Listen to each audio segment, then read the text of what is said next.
Pearl బక్ Nobel సాహిత్య బహుమతి పొందిన నవల ది గుడ్ ఎర్త్ సుక్షేత్రం 30వ చివరి భాగం. దీని తెలుగు అనువాదం చేసిన వారు పివి రామారావు. వ్యాంగ్ ఎప్పుడు అక్కడక్కడ యుద్ధాలు జరుగుతున్నాయి అనే వార్త వింటున్నాడే కానీ జరగగా ఎప్పుడూ చూసినలేదు. తన యవ్వనంలో దక్షిణాదికి వలసపోయినప్పుడు మాత్రం యుద్ధం అంటే ఏదో చూచాయిగా తెలుసుకొని అవకాశం కలిగి, అంతకంటే ఎక్కువగా అతనికి ఆ యుద్ధ విషయాలు తెలియదు. యుద్ధాలంటే ఏమో, ఎందుకు చేస్తున్నారో, దాని స్వభావం ఏమిటో వ్యాంగ్కు బొత్తిగా తెలియదు. అడుక్కొని తినేదానికంటే, కూడలేక చచ్చేందుకంటే పఠాలలో చేరడం మంచిదని జనులు అనుకోవటం విన్నా. ఇంటిలోని విషయాలు మరీ విషమించినప్పుడు కొందరు సైనికులుగా వెళ్ళిపోయేవారు. యుద్ధం ఎప్పుడు ఏదో దూర ప్రదేశంలో జరుగుతూనే ఉండేది. చైనాలో ఉన్నట్లుగా అకస్మాత్తుగా ఆ యుద్ధం దగ్గరికే ఇప్పుడు వచ్చింది. అతడు మొదటిసారిగా తన 2వ కుమారుడి నోట్లో యుద్ధ ప్రసక్తి విన్నా. ఒకనాడు ఆ యువకుడు భోజనానికి ఇంటికి వచ్చిన తండ్రితో ఇలా అన్నాడు: ధాన్యం ధర ఉన్నట్టుండి పెరిగింది. రోజుకి మనకు దక్షిణంగా యుద్ధం బాగా దగ్గరగా వస్తుంది. మన ధాన్యమంతా అలాగే ఉంచితే యుద్ధం దగ్గరికి వచ్చినప్పుడల్లా ధర పెరుగుతుంది. అప్పుడు మంచి ధరలకు అమ్ముకోవచ్చు. తండ్రి అన్నం తింటూ అలానా, యుద్ధం అంటే ఏదో చూడాలనే ఆపేక్ష నాకు ఎక్కువగా ఉందిరా. ఎన్నో రోజులుగా వింటున్నానే కానీ చూసిన పాపాన పోల. గేదెల విషయం నీ ఇష్టం వచ్చినట్టు చెయ్యి, ఆ వ్యవహారం అంతా నీ చేతిలోనే ఉంది కదా. అప్పుడు అతడికి వెనకటి కథ ఒకటి జ్ఞాపకం వచ్చింది. దక్షిణాదికి వలసపోయి ఉన్నప్పుడు తను పట్టుకుపోతారేమో అని భయపడి తాను దాచుకున్న సందర్భం తాను ఎక్కడో దాక్కున్న విషయం జ్ఞాపకం. ఇప్పుడు అతడు ముసలివాడవటం వల్ల, ధనవంతుడవటం వల్ల ఆ భయం ఏం లేదనుకుని ఇంతకంటే ఎక్కువగా ఏం ఆలోచించారు.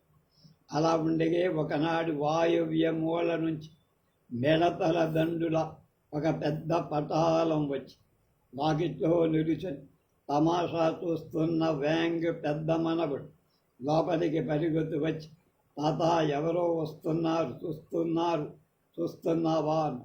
వ్యాంగ్ వచ్చి చూశాడు. పట్టణంలో ఎక్కడ చూసినా నేల ఈనినట్టు సైనికులు ఉన్నారు. వాళ్ళ కోలాహల ధ్వనులు నిన్ను ముడుతున్నాయి. ప్రతి వాడి చేత ఏదో ఆయుధం ఉంది. ప్రతివాడి ముఖం మహాభయంకరంగా. వ్యాంగ్ భయంతో, నాయన వీళ్ళు చాలా చెడ్డవాళ్ళు, మనం చూడకూడదురా, పోదాన్రా అని లోపలికి తీసి. ఇంతలో సైనికుల్లో ఒకడతన్ని చూసి, ఓహో మా నాయన అన్న కొడుకు అని అరిచాడు. ఎవరో అని వాంగ్ తిరిగి చూశాడు. అతడు తన పినతండ్రి కుమారుడు. అతడు ఇతరులాగా దుస్తులే ధరించి ఉన్నాడు. అందరికంటే అతడి ముఖం మరీ భయంకరంగా. అతడు తన తోటి వారితో కటు స్వరంతో, స్నేహితులారా, మనం ఇక్కడ మకాన్ చేయవచ్చు. అతడు ధనవంతుడు, నా బంధువు కూడా. అతని మాట వినబడగాని అనేక మంది సైనికులు సింహద్వారాన్ని దాటి లోపలికి వచ్చారు. వ్యాంగు వాళ్ళ సన్నిధిలో నిస్సహాయుడైపోయారు. వాళ్ళందరూ వ్యాంగు ఉన్న గదుల్లోకి ప్రవేశించి ఇష్టంగా విహరిస్తూ తమకు వచ్చి నచ్చిన తోట తమ టీ దుకాణాలు ఏర్పాటు చేసుకున్నారు. జరిగిందంతా చూసి నిశ్చేష్టుడై వ్యాంగు పెద్ద కొడుకు గొణుక్కుంటూ వెళ్ళిపోయాడు. పెద్ద కొడుకు గదిలో ఏదో పుస్తకం చదువుకుంటూ కూర్చున్నాడు. తండ్రి ఎగదూసుకుంటూ అక్కడ 4 ముక్కలు విని ఏదో గొణుక్కుంటూ బయటికెళ్ళి తన దయాది కంటబడగానే అతన్ని దూషించాలో భూషించాలో అతనికి తెలియల. అందరినీ చూసి తన వెనకై ఉన్న తండ్రితో మెల్లగా ప్రతి వాడి దగ్గర ఒక బాకు ఉందన్న. కాబట్టి మర్యాదగాని తన దాయాదితో ఓహో ఎన్నాళ్లకు పునర్దర్శనం రండి అన్న. అందుకతడు కొంతమంది అతిథులు కూడా వెంట ఉన్నారు. మీ వాళ్ళు కనుక వాళ్ళకి స్వాగతమే రమ్మనండి, భోంచేసి మరీ వెళ్ళవచ్చన్న. అందుకు అతనికి దాయాది సరే కానీ తరువాత మమ్మల్ని తొందర పెట్టకండి, మళ్ళా పిలుపు వచ్చే వరకు మేమిక్కడే ఉండాల్సి వస్తుంది. ఒక వారము నెలో లేకపోతే 2 నెలలు సంవత్సరము. ఈ మాటలకు కొడుకు తండ్రి నిశ్చేష్టులైపోయి అయినా ప్రతివాడి వద్ద ఉండే తల మెరుస్తున్న బాకులను చూసిన తమ భావాలను మరుగుపరుచుకోక తప్పదు. కాబట్టి లేని నవ్వు తెచ్చుకొని అలాగే అంతకంటే కావాల్సిందే ఉంది అన్నారు. పని మీద పోయిన వాళ్ళిద్దరులా అక్కడ వాళ్ళ దగ్గర నుంచి బట్టుగా దారిపోయి వాకిళ్ళు బిగించుకొని ఏం చెయ్యాలో తోచక రెప్ప వాల్చక నిలబడి ఇంతలో కుగ్గుడుకు వచ్చి వాకిలి తెరవగానే లోపలికి వచ్చి వాడు కూడా భయంతో ఎగదోసుకుంటూ తడబడుతూ ఇలా ఊళ్ళో ప్రతి ఇంట్లో సైనికులే, ధనవంతుడు బీదవాడు అన్న భేదం లేదు, వద్దని గుండెలు ఎవరికీ లేవు, వాళ్ళని వద్దనకూడదు కూడా. ఆ మాట చెప్పడానికి నేను పరిగెత్తుకొచ్చి మా అంగట్లో ఉండే నా తోటి గుమాస్తా ఒక ఇంట్లోకి కొంతమంది సైనికులు ప్రవేశించారు. వాడేదో అభ్యంతరం చెప్పారు. వెంటనే అతన్ని దోసపండు చీల్చినట్టు బాకుతో చీల్చి పారేశారు. అంత భయంకరంగా ఉంది వాళ్ళ వ్యవహారం. కాబట్టి నోరెత్తితే చస్తాం, వాటి నుంచి నోరెత్తకుండటమే మంచిది మర్యాద. హుషారుగా ఉండండి, మనమేం చెయ్యలేం. వీళ్లను త్వరగా సాగిపోనిమ్మని దేవుణ్ణి ప్రార్థించటం తప్ప మనకేం కర్తవ్యం లేదు. తర్వాత వాళ్ళు ముగ్గురు ఈ కామాతురుడు వారి బాటు నుండి తమ స్త్రీ జనాన్ని కాపాడటం ఎలా అని ఆలోచించారు. పెద్ద కొడుకు భార్యను తలంచుకొని ఇలా అన్నాడు, మన వాడవాళ్ళందరినీ అన్నిటికంటే ముందుగా వెనక ఉన్న గది నుంచి కావలి కాస్తూ వాకిళ్ళు భద్రపరచండి. వెనక ఉండే శాంతి ద్వారానికి ఎప్పుడు పడితే అప్పుడు తెరుచుకొని పోయేందుకు అనుకూలంగా సిద్ధపరిచి ఉంచండి. అది ప్రకారమే ఏర్పాటు చేశాడు. పెద్ద కొడుకు తండ్రి ఇలాంటి కాపలా పనిచేస్తుంది. వ్యాంగు తండ్రి కుమారుణ్ణి మాత్రం బంధువర్గంలో కాబట్టి ఇంట్లో స్వేచ్ఛగా తిరగటానికి ఎవరికి అభ్యంతరం లేకుండా అతను ఆడవాళ్ళున్న గదిలో కూడా స్వేచ్ఛగా వెళ్ళాడు. వ్యాంగు పెద్ద కొడుకు ఎప్పుడు అతని వెంటే ఉండేవాడు, కానీ ఏమంటానికి ధైర్యం లేదు. తడతడలాడి బాకును చూస్తే వాడి గుండె బద్దలయ్యేది. అతడు ఆ విధంగా స్వైర విహారం చేస్తూ చూసిన ఆడ పురుగునంతా తెగ పొగిడేవాడు. వ్యాంగు పెద్ద కోడలను చూసి వెకటుగా నవ్వుతూ అతడు ఆమె భర్తతో, నీ భార్య మంచి అందగత్తె, పట్నవాస పిల్ల కనుక కోరకాలవనే చిన్న పాదాలను. వ్యాంగు చిన్న కోడను చూసి పల్లెటూరిదైన బాగా ఎర్ర ముల్లంగిలాగా ఉంది, రక్తారుణమైన మాంసఖండమన్న.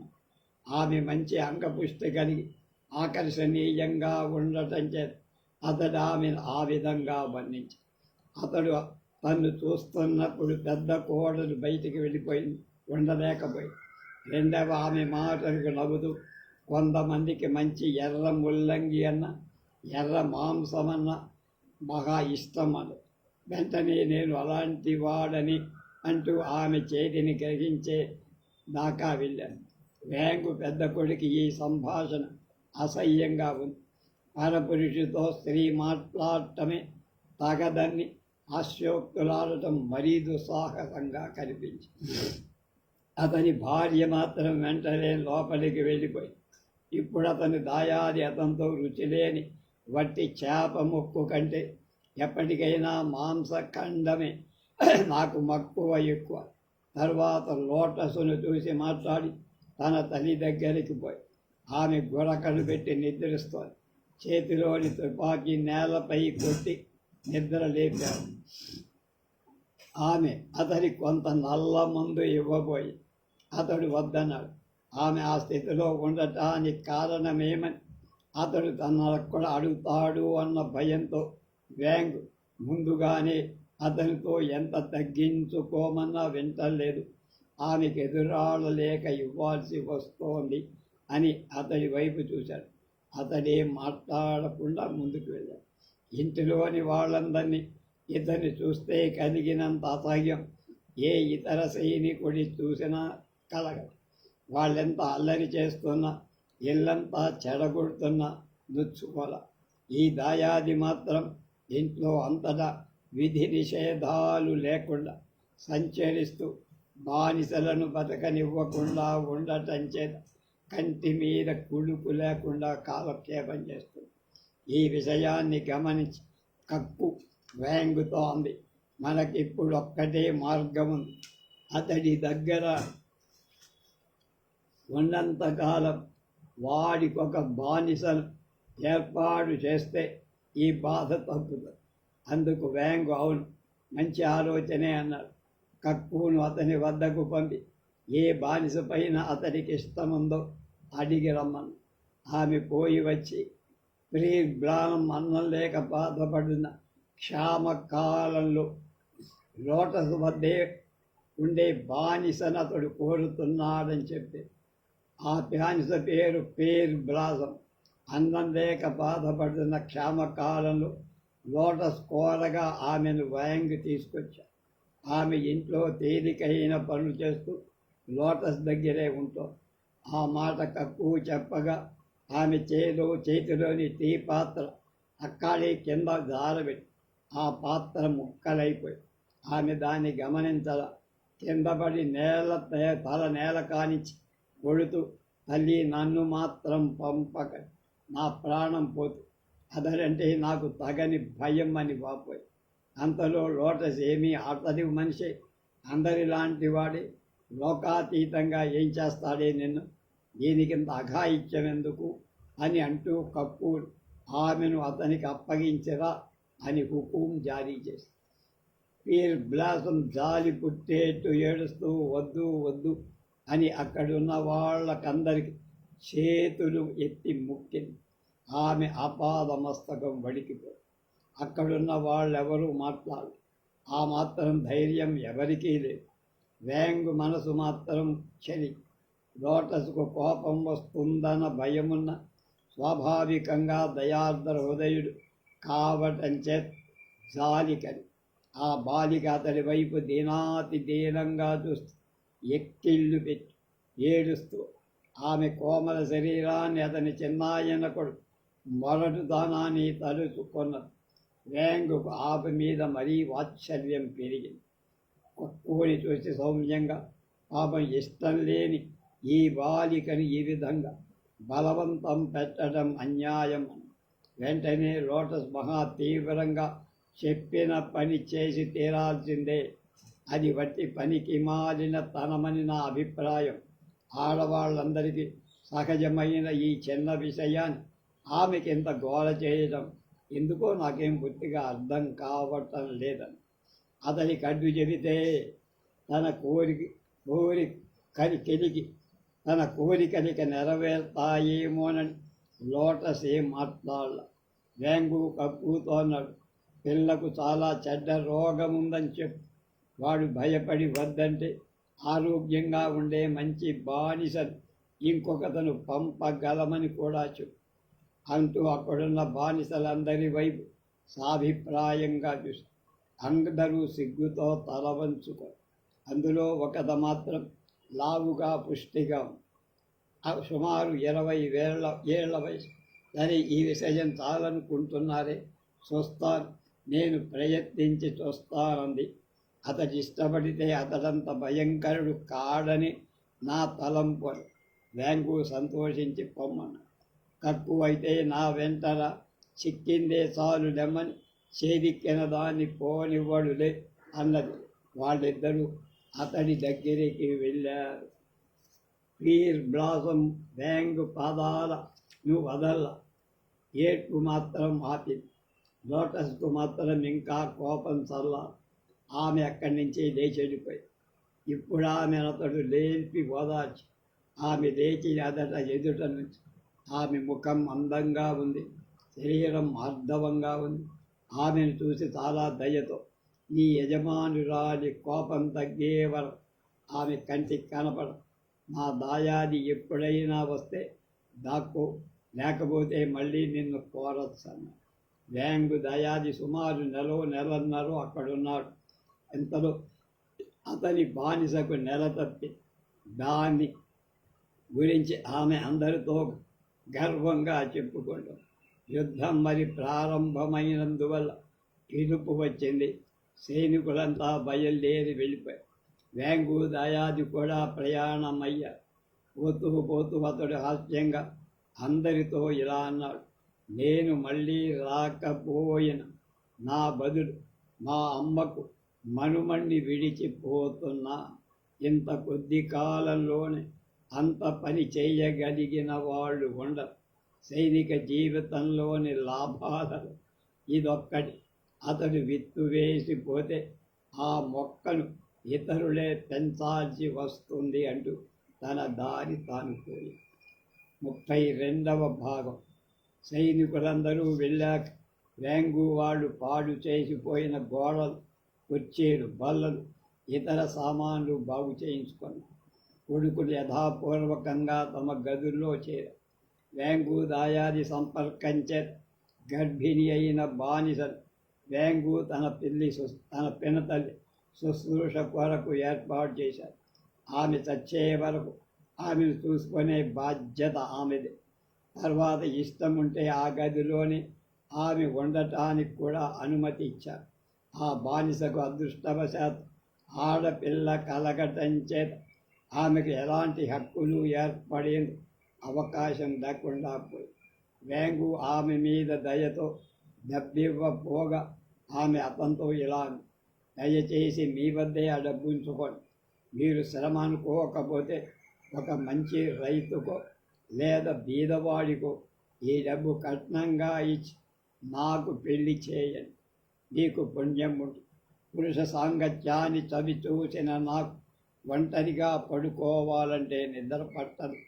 వ్యాంగు ఆమె కోరినట్లే చేస్తానని మాట ఇచ్చాడు.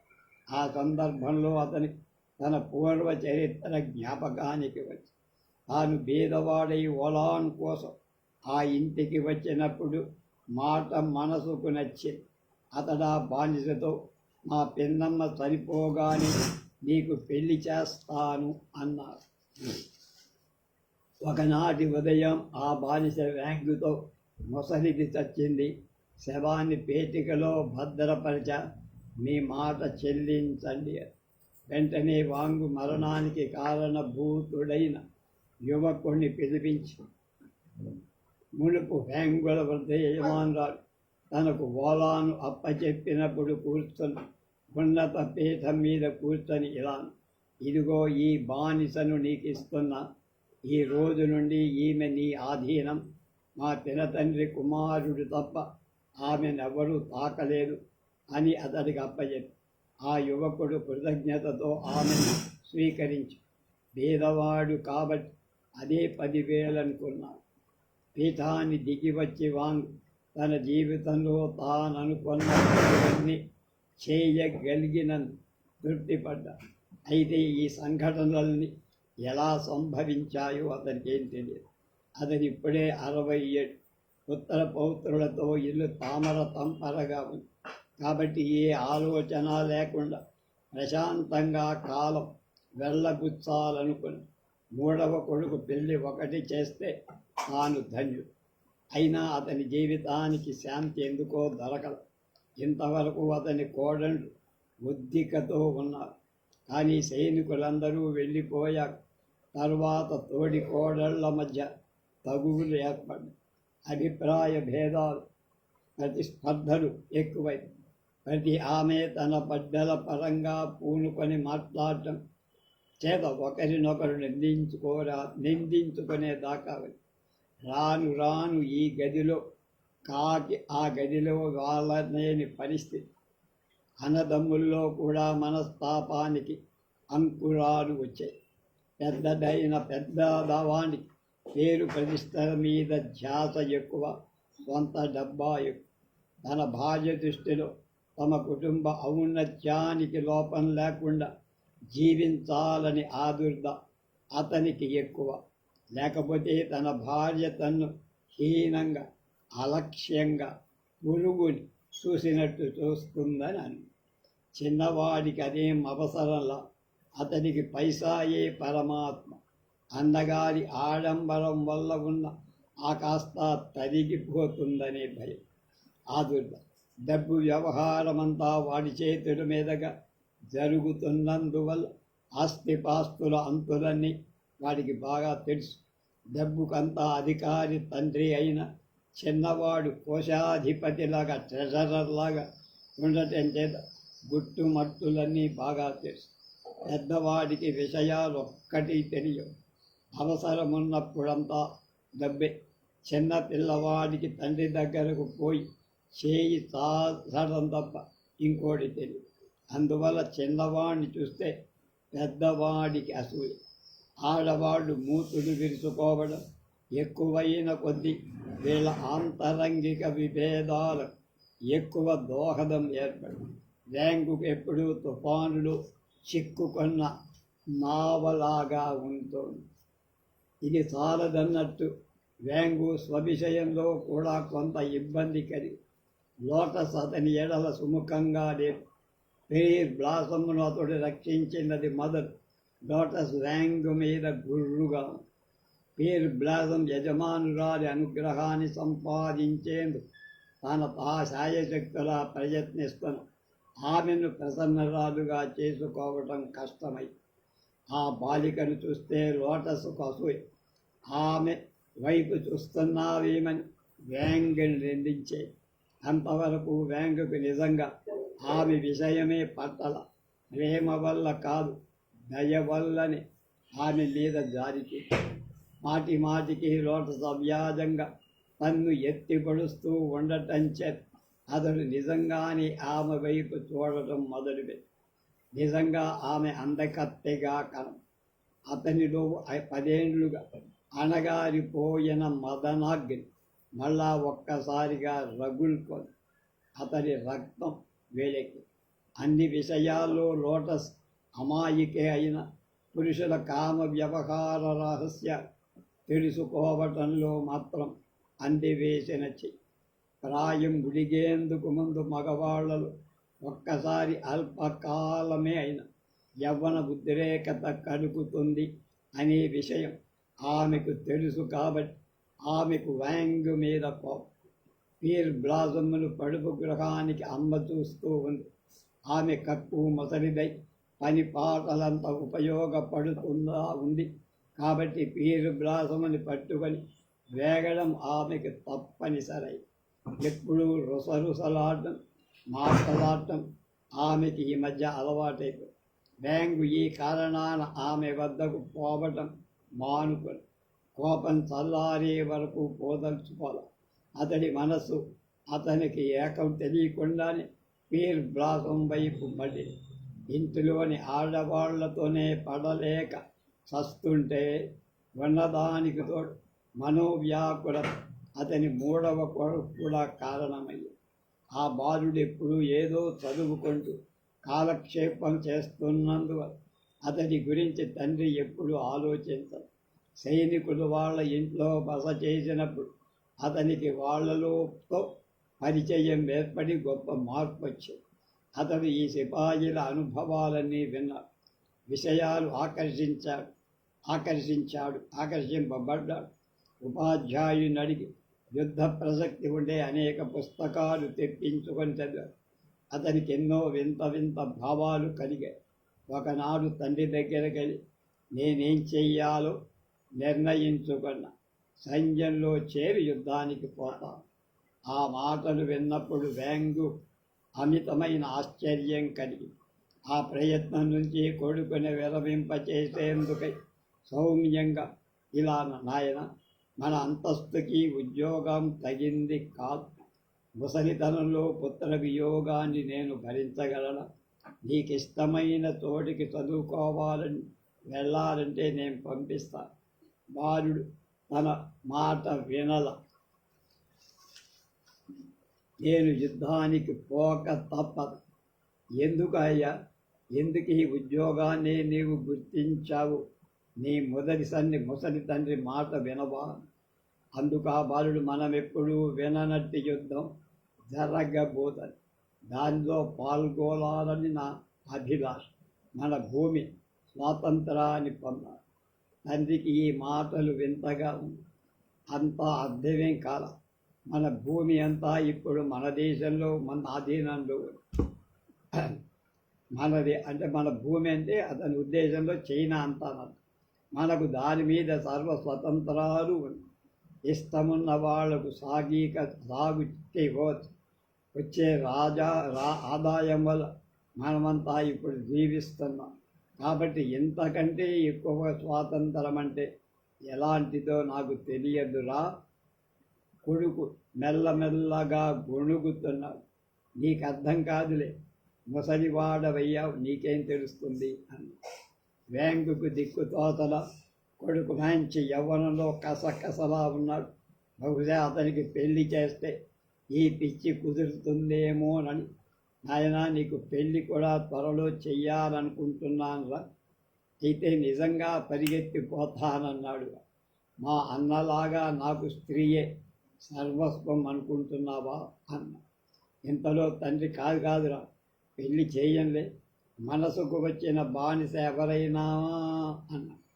కొడుకుని, నేను అందరి వంటి యువకుణ్ణి కాను. నా అభిప్రాయాలు నావి. పేరు ప్రతిష్టల నాకు అంటే ఎక్కువ ఆశ. స్త్రీలకేమిటి, ఎక్కడ పడితే అక్కడ దొరుకుతా. మన ఇంట్లో ఉన్నంత అనాకారులైన బానిసలు ఎక్కడా ఉండవు. నాకెవ్వరూ అక్కర్లా. అయినా అంతో ఇంతో చెప్పుకోదగ్గ బానిస లోపలి గదుల్లో ఉంటే ఆ పాలిపోయిన పిల్ల మాత్రమే అన్నాడు. అతడు పీర్ బ్లాసాన్ని గురించే ఆ మాట ప్రస్తావించాడని అర్థమై హఠాత్తుగా అతడి కోపం. బానిసల దగ్గరకు వెళ్ళదు, మర్యాదకది లోటు కనుక అలాంటి ఆచారానికి ఈ ఇంట్లో ఆస్కారం లేదు. ఆ యువకుడు అందరూ వెంటనే, నువ్వే కదా ఈ ప్రస్తావన మొదట తీసుకొచ్చింది అంటూ బయటికెళ్ళి, నా ఇంట్లో ఎక్కడా శాంతి లేదు అని వాపోయాడు వేంగ్. 33వ అధ్యాయం. తన చిన్న కొడుకు పీర్ బ్లాసం గురించి అన్న మాటలు అతడి మనసులో నిరంతరం మెదులుతుంది. ఆమె ఇంట్లో లోనికి బయటికి తిరుగుతున్నప్పుడంతా అతని చూపుడు ఆమె మీదేనే లగ్నం. ఆమెను గురించిన ఆలోచనతోనే బుర్ర వేలి క్షణమొక యుగంగా ఉంది. ఒకనాటి రాత్రి అతడొక్కడే తన గదిలో కూర్చున్నాడు. దగ్గర ఎవరూ లేరు. దగ్గర ఉన్న పూల చెట్ల నుండి సువాసనతో కూడిన చల్లని గాలి వీస్తోంది. ఆ చీకట్లో ఎవరో మనిషి నీడపడి పరికించి చూశాడు. ఆమె పీర్ బ్లాసం. అతడు ఆమెను 2 సార్లు పిలిచాడు. ఆమె మెల్లమెల్లగా భయంతో వాకిలి దాటి దగ్గరకు ఆమె వైపు వాంగు చెయ్యి సారి ఆమె లాగి, బిడ్డ అని అడిగాడు. ఇంచుమించు ఆమె వయస్సేగలు మనమరాంటూ కలిగి కాటికి కాళ్ళు తాచిన తన పోటి ముసలివాడి ఈ పని తగదని అతని అంతరాత్మ ఘోషిస్తాం. అతని చేతి తాకుడు వల్ల ఆమె రక్తం వేడెక్కి వెంటనే ఆమె సిగ్గుతో తొడిమ నుండి జారిన పువ్వుల అతని పట్టించుకొని పదాక్రాంతం. అతడు ఆమెతో, నాకు ముసలివాళ్ళంటేనే ఇష్టం. ఆ పైన మూసు వాళ్ళెంతో దయామయులు. అతడు నీ వంటి దేబ్రాయకు జవ్వనికి యువకుడు అవసరం అని తనలో తాను నా కుమారుడి వంటి వాడు అనుకున్నాడే కానీ పైకల్లా తాను ఏ అభిప్రాయాన్నైనా తలకెత్తడం అతనికిష్టం. ఆమె యువకులు దయావిహీనులు, భయంకరులు. ఆమె వణికిపోతాడు. అవ్యక్తంగా మాటలు వస్తున్నాయి. వెంటనే అతడు ఆమెను మెల్లగా లేవని ఆమె ప్రేమ వాహినులు కొట్టుకుపోతున్నాడు. ఆమెను తన గదిలోకి తీసుకెళ్ళి ఆ వ్యవహారం అతడికే ఆశ్చర్యంగా ఉంది. పూర్వంలాగా ఉద్రేకం లేదు, తన్మయత్వం లేదు. ఆమె శరీర స్పర్శతోనే తృప్తి కలుగుతుంది. పగటి పూట ఆమె దర్శనం మాత్రం, రాత్రిళ్ళు ఆమె వేడి శరీరాన్ని కానుకొని పడుకున్న మాత్రం చేత అతడు పరవశుడవుతాడు. ఆమె కామోద్రిక్త కాదు, తండ్రిలాగా అతన్ని అంటి పెట్టుకొని అతనికి కూడా ఆమె ఎడ సవతి బిడ్డ అన్న భావమే కానీ తనను స్త్రీ అనే భావం లేదు. ఈ విషయం ఇంట్లో ఎవరికీ తెలియదు. ఒకనాడు వేకువని ఆమె వ్యాంగు గది నుండి బయటికి వస్తున్నప్పుడు కక్కు కనుక్కొని ఆమెతో మాట్లాడటం వ్యాంగు విన్నాడు. కక్కు ఆ విషయాన్ని లోటస్తో చెబుతానని బెదిరించి వ్యాంగు ఆమెతో ఇలా, చెప్తావా చెప్పుకో, కానీ ఆమెకు కోపం రాకుండా సర్దగలిగే మాత్రం నీకు బాగా డబ్బిస్తాను. కక్కు అందుకు నవ్వుతూ సరే అని వెలుగు. ఆమె రాకకు ఎదురు చూస్తూ వ్యాంగ్ గదిలో కూర్చో. కొంతసేపటికి ఆమె వచ్చి విషయమంతా ఆమెకు చెప్పా. కొంతసేపు కోపంతో చిందులు తొక్కేది, కానీ చెప్పగా దారిపోయి నువ్వు ఇదివరకులో తెప్పించి ఇస్తానని విదేశీ గుడ్డలు ప్రతి చేతికి ఒక రత్నాంగుళి తెప్పించి వాళ్ళు పీర్ బ్లాసంకు బదులు ఇంకొక బానిసను ఏర్పాటు చెయ్యాలట. ఇకపైన ఆమె గదిలో ఆ బాలిక వెళ్ళకూడదు. నువ్వు కూడా ఆమె దగ్గరికి పోకూడదు. మళ్ళీ నిన్ను చూస్తే నిప్పులు చెరుగుతావు, జాగ్రత్త. అందుకు వ్యాంగ్ సరే, ఆమె ఇష్టం వచ్చినట్లే చెయ్యి అన్నాడు. ఆమె కోరికలు తీరిస్తే అంతటితో ఆ విషయం ముగిసిపోతుంది లెమ్మని సంతోషించాడు. లోటస్ వల్ల భయం తీరిపోయింది. తన కొడుకులున్నారు, వాళ్ళకి ఈ విషయం తెలిస్తే ఏమనుకుంటారో అనుకున్నాడు. అయినా తెలియక తప్పదుగా. అతని మనసులో సంకోచంగా ఉంది, కానీ తనకి పనికి తానే సిగ్గుపడుతుంది. నా ఇంట్లో నాకే స్వతంత్రం లేదా? నేను కొన్న బాలికను నేను అనుభవించకూడదు అని తానే జవాబు చెప్పుతాడు. కొడుకుల రాకకు నిరీక్షిస్తాడు. రెండో కొడుకు వచ్చాడు. వాడు భూముల విషయమేదో తండ్రితో మాట్లాడు. తాను విన్న విషయం నిజమా కాదా అన్నట్టు పరికారాలన్నీ చూస్తున్నాడు. గ్రహించిన వ్యాంగు పేరు బ్లాసాన్ని పిలిచి తనకు కుమారుడికి టీ తెమ్మన్నాడు. ఆమె తల వంచుకొని ఎంతో వినయంగా తెచ్చి ఇచ్చింది. కుమారుడు ఆ వైపు ఆశ్చర్యంగా చూశాడు. అప్పటిదాకా అతడు విన్న విషయాన్ని నిర్ణయించలేకపోయాడు. నమ్మదు. ఏం మాట్లాడాల. కొంతసేపు తండ్రితో భూముల సంబంధించిన అనేక ఇతర విషయాల గురించి చర్చించాడు. మధ్యాహ్నానికి పెద్దాడొచ్చాడు. అతడు తండ్రి క్షేమ సమాచారాలు విచారించడానికి వచ్చాడు. అతన్ని చూస్తే వ్యాంగ్కు భయం లేదు. పెళ్ళానికి భయపడేవాడని, ఆడంబరత్వం టీవీ తప్ప మరేం లేదని. కాబట్టి వెంటనే పీర్ బ్లాసంని పిలిచి టీ తెమ్మన్నాడు. ఆమె తెచ్చింది. కొంతసేపు తండ్రి కొడుకు మాట్లాడుకున్నారు. తర్వాత కొడుకు నేను ఈ విషయాన్ని నమ్మలేదు అన్నాడు. తండ్రి ఏమి ఇది నా ఇల్లు అన్నాడు. కొడుకు అవును, నీకు ఇబ్బంది డబ్బుంది, నీ ఇష్టానుసారం చేయొచ్చు. ఏ పురుషుడికైనా ఒక్కటే చాలదనుకుంటా, ఏదో ఒక్క నాడు అన్నాడు. అని అక్కడితో ఆ మాట సారించి అసూయతో అన్నట్టు తీవ్ర దృష్టితో చూశాడు. వ్యాంగ్ తనలో తాను నవ్వుకు. తర్వాత కొడుకు వెళ్ళాడు. చీకటి పడేటప్పటికి చిన్న కొడుకు వచ్చాడు. అతన్ని చూస్తే పెద్ద చిరుత పులిని చూసినట్లయి. వ్యాంగుకు ఆ యువకుడి కళ్ళు దేదీప్యమానంగా వెలుగుతున్నాయనిపి బొమ్మముడి పాటుతో వ్యాంగుని చూసి నేను పోయి సైనికుడిగా చేరతాను. అతడు తండ్రి వైపు మాత్రమే చూస్తున్నాడు. పీర్ బ్లాసం మీద వాడి దృష్టి పడదు. మొదటి ఇద్దరి కొడుకులకు భయపడని వ్యాంగ్ వీణ్ణి చూసి జంకారు. మాటలు ధారాళంగా తడబడుతున్నాడు. ఇంతలో కొడుకు మళ్ళా నేను పోతానని ఒక్కసారిగా ప్లీర్ బాసం వైపు చూశాడు. ఆమె కూడా అతడి వైపు దృష్టి సారించింది. కానీ ఆమె భయంతో వెనకకు తగ్గి మొహాన్ని 2 చేతులతో కప్పుకో. వెంటనే యువకుడు ఆమె నుండి దృష్టి నిమలచి ఒక అంగలు వాకిలి దాటి తన దారి తానిపోయి వ్యాంగు విస్తిపోయి చూస్తున్నాడు. ఆ యువకుడు పోయిన తరువాత అంతా నిశ్శబ్దంగా ఉంది. వ్యాంగు చివరి పీర్ బ్లాసం వైపు చూసి దీనాతి దీనంగా మహా విషాదంతో, నేను నీకు గట్టిగా తగను, చాలా వయస్సు చెల్లిన వాడి, నాకు తెలుసు, చాలా వృద్ధిని అన్న. ఆమె మాత్రం తల వంచుకొని, యువకుడు బహు క్రూరుడు, ముసలి వాళ్ళంటేనే నాకు అభిమానం. మర్నాడు ఉదయం పొద్దు పడవగానే వ్యాంగుకు 3వ కుమారుడు ఇంట్లో లేడు. ఎక్కడికి పోయాడో ఎవరికి. 34 వ్యాంగుకు పీర్ బ్లాసం మీద వ్యామోహం స్వల్ప కాలంలోనే తగ్గింది. అతనిలో కామకృష్ణ చచ్చింది. ఆమె మీద అభిమానం కానీ వలపు కానీ లేవు. ఆమె తన ఎదుట తిరుగుతూ విశ్వాసంతో ఉపచారాలు చేసుకుంటేనే అతనికి ఆప్యాయంగా. ఆమె మీద అతనికి అనంతమైన దయ. రాను రాను అతడు ఆమెను పూర్తిగా తన కన్న కూతురులాగా అతని ఎందరి మక్కువను బట్టి పీర్ బ్లాసం అతని పెద్ద కూతురు కూడా ఆదరిస్తుంది. వ్యాంగుకి ఇదెంతో సంతోషంగా. ఆ బిడ్డను తాను తప్ప ఇంట్లో మరెవ్వరు ప్రేమించటం జరగదు.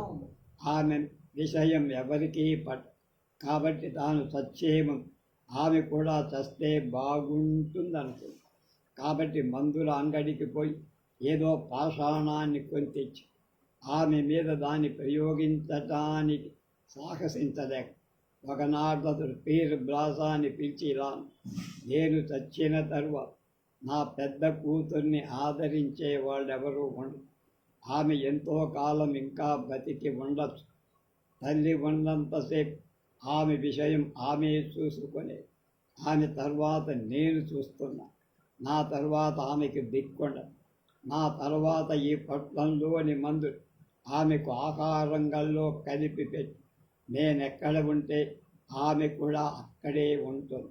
నా ఆత్మకు శాంతి కలుగుతుందని చెబుతూ ఆమె ముందు పొట్లాన్ని అంది. ఆమె వెంటనే తీసుకోక సహజ ధరణిలో నేను చూసి ఒక చిన్న పురుగును కూడా చంపలేను కనుక నా చేతులారా ఎలా చంపుతా? నీ అనంతరం ఈ పాపను నేనే నా దానిగా చూసుకుంటా. నువ్వు నా ఎడల చూపుతున్న అవ్యాజ అనురాగ కారణంగా నేను ఈ మాట అంటున్నా. నా జీవితంలో నీకంటే దయగా నన్ను చూసిన వాళ్ళెవ్వరూ లేరు. ఆమె మాటలకు అతడి హృదయం ద్రవించి అతడు మళ్ళా ఇలా, నీకంటే విశ్వాసపాత్రులెవరూ నాకు లేరు. అయినా నా నోట నేను అనలేను, నువ్వు ఒకనాడు చావాల్సిందే కనుక ఆ తరువాత అయినా ఆమెకెవరి దిక్కు? నా కోడళ్ళందరికీ ఎప్పుడూ తమ బిడ్డలు తప్ప ఇతర విషయాలు వాళ్ళకేం పట్టవు.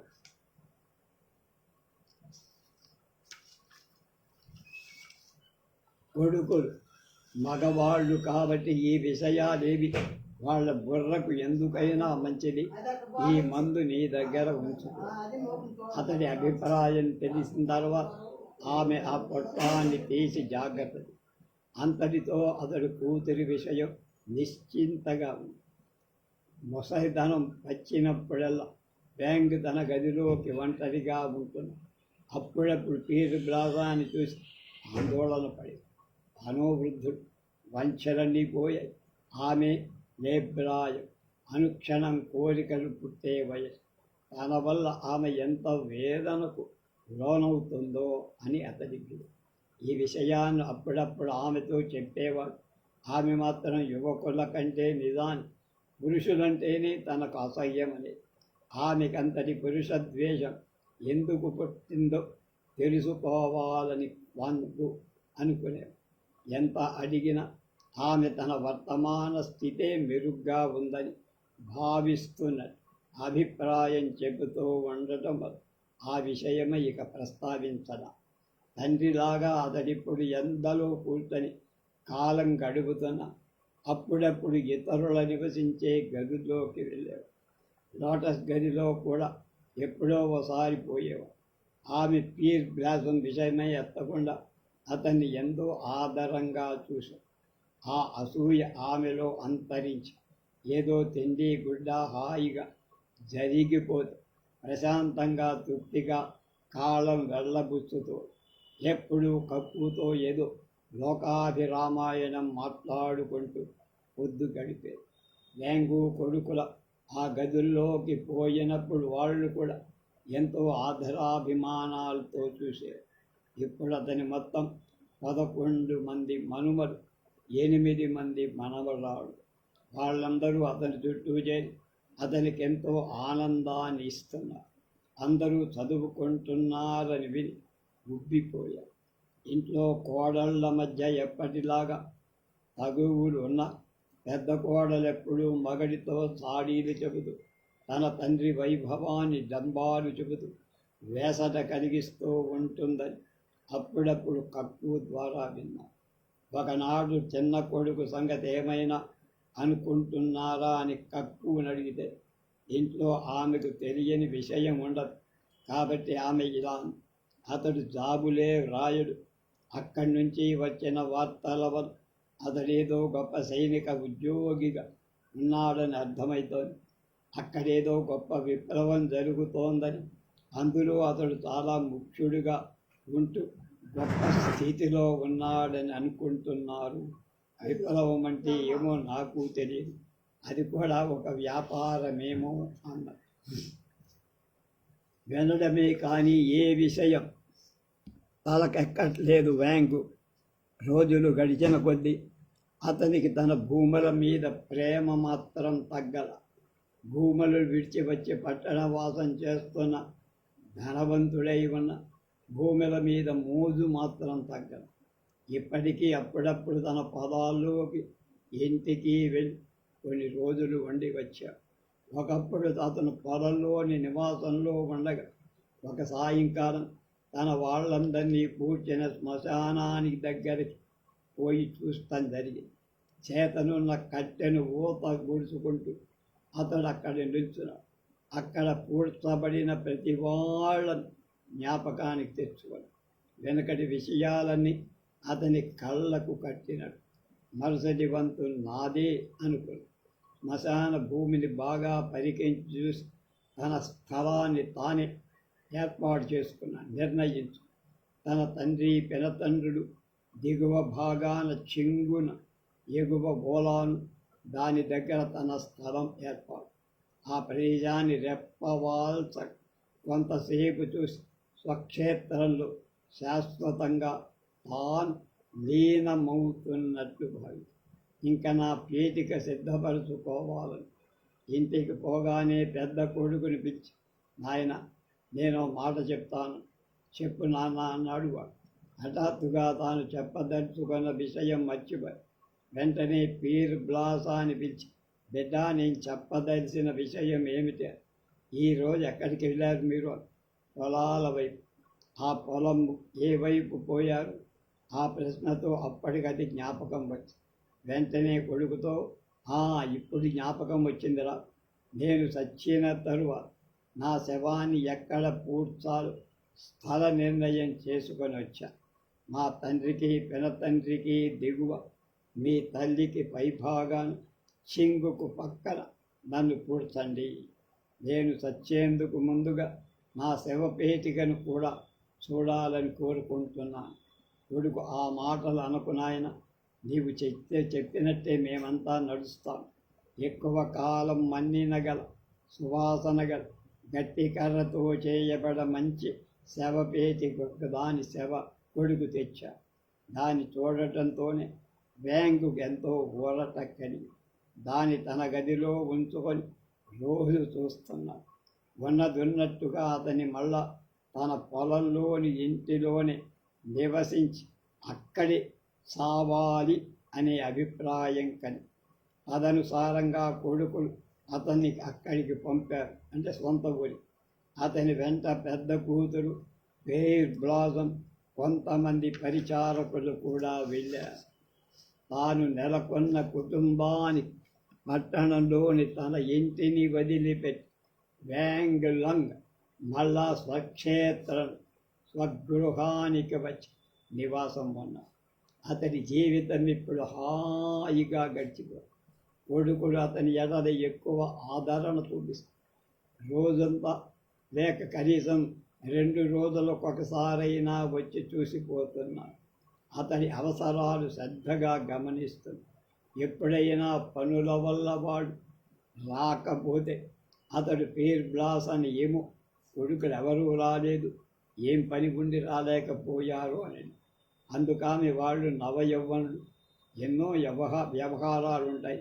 నీ పెద్ద కొడుకు పట్టణంలో ధనికుల్లో ఒక గౌరవ ఉద్యోగం పొందాడు. అతడు కొత్తగా మరొక భార్యను కూడా తెచ్చుకున్నాడు. నీ రెండవ కొడుకు స్వయంగా ఒక పెద్ద వ్యాపార దుకాణం పెట్టి స్థాపిస్తున్నాడు. అలవాటు మేరకు ఒకనాడతడు కొడుకులిద్దరూ అతని దగ్గరకు వచ్చి క్షేమ లాభాలు తెలుసుకొని పొలాల్లోకి వెళ్ళారు. బ్యాంకు వాళ్ళకి రకాలు తెలియకుండా నిశ్శబ్దంగా వారిని వెంబడించారు. రెండవ కొడుకు అన్నతో మెల్లగా అంటున్న మాటలు వినబడి, ఈ పొలాన్ని మనం అమ్ముదాం, వచ్చిన డబ్బు సమంగా పంచుకుందాం, నీ భాగానికి వచ్చే నగదు నేను మంచి వడ్డీకి అప్పు తీసుకుంటా, ఇక్కడికే రైలు మార్గం వేయటం వల్ల ఇక్కడ నుంచి నేను బియ్యం రవాణా చేసే సౌకర్యం ఉంటుంది, దీనికి నాకెంతో డబ్బు అవసరం. ముసలివాడికి ఈ మాటలు వినబడదు, కానీ భూమి అమ్మటం అన్న మాటలు వినిపి ముసలివాడు భగ్గున మండాడు. శరీరం ఆపాదమస్తకం వణికిపోతూ, కురులారా భూమిని అమ్మడమా అని మరి మాట్లాడలేకపోయాడు. కొడుకులిద్దరూ అతన్ని పట్టుకోకుండా ఉంటే కింద పడిపోయేవాడు. అతని కంట కన్నీటి జారు విపరీతంగా ప్రవహిస్తుంది. వెంటనే కొడుకులిద్దరినీ అనునయిస్తూ, లేదు నాయన, ఈ భూమిని ఎప్పుడూ అమ్మం. అతడు భూమిని అమ్మడం అంటే అంతటితో కుటుంబం అయిపోయినట్లే, అంతమైనట్లే. భూమిలో పుట్టాం, భూమిలో కలిసిపోతాం, భూమిని పోగొట్టుకుంటూ నిలుపుకున్నారా బతుకుతారు, దాన్నెవరూ దొంగిలించలేరు. అతని చెక్కిళ్ళ మీద కన్నీటి సార ఏర్పడింది. నేలకు వంగి చేతి నిండా మట్టి గ్రహించి, భూమి నమ్మితే అదే మీ అంతం అన్న. ఇద్దరు కొడుకులు అతన్ని చెరొక ప్రక్కన పట్టుకున్నారు. ఇద్దరు అతనితో, నాయన, మా మాట నమ్ము, భూమిని అమ్మం అని హామీ ఇస్తూ ఇద్దరు పరస్పరం చూసుకొని మందస్మిత వదనులయ్యారు. సమాప్తం. 188 పేజీలు.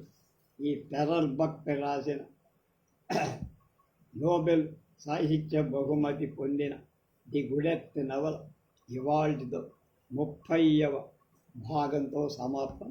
రేపు ఇంకొక కొత్త దాని చూద్దాం.